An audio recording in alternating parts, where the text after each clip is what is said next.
We should regularly wash our hands with soap and water and avoid touching our face with our hands. Even at a meeting when we have on this ministry task force, while I was speaking, I was touching my face until Minister Lawrence Wong nudged me with his elbow and said, "Stop touching your face."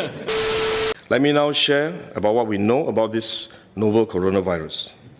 This virus comes from the family of coronavirus, which includes other viruses such as MERS and SARS, as well as the milder variants causing common cold.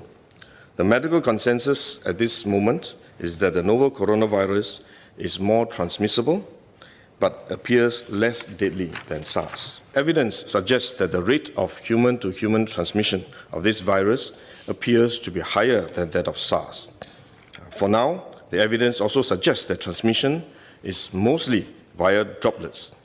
What this means is that the virus is carried within droplets emitted from an infected person over a short distance, such as when a person coughs or sneezes. If these droplets come into contact with the eyes, nose, or mouth of an individual, directly or indirectly through hands that have come into contact with these droplets, the individual may become infected. To clarify, there is no evidence currently to suggest that the virus is airborne.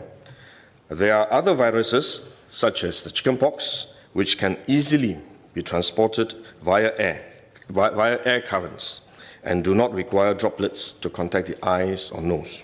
The novel coronavirus is not in this category of viruses. The novel coronavirus could also transmit through surface contact. Let me explain. When a person sneezes or coughs, the droplets fall onto the surfaces of tables and chairs, and the virus may remain alive for up to a few days. When someone else touches the surfaces of these tables and chairs, the virus can be transferred to his hands, and if he then rubs his eyes or nose without washing his hands, he may become infected. So we should wash our hands. This is also why we only quarantine the close contacts of confirmed cases.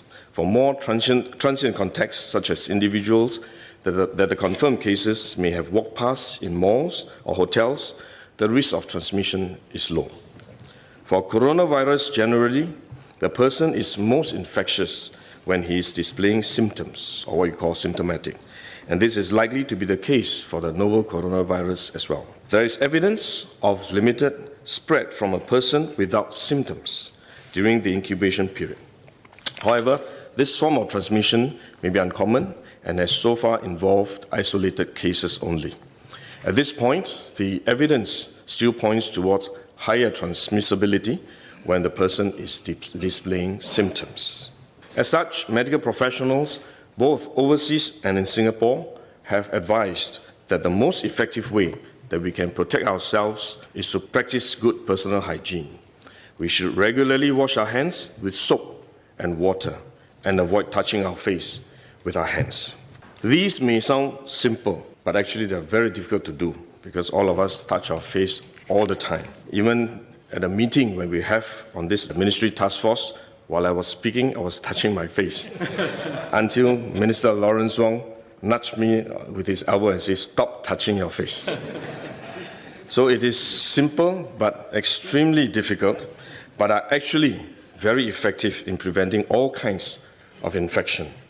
Potential infection from asymptomatic persons, in fact, is less likely to be from coughing or sneezing directly because they don't have symptoms. They are not sneezing or coughing, but more likely by touching contaminated surfaces, for which masks offer no protection. Wearing a mask when we are well often gives us a false sense of security instead, and we are more likely to touch our faces when we constantly adjust our masks, which is one way the disease spreads.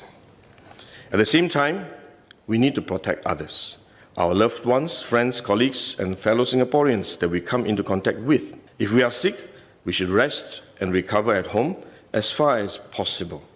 If we do need to go out to see a doctor, for example, we should wear a surgical mask to protect others. So this is when mask is needed, when we are unwell and have to go out.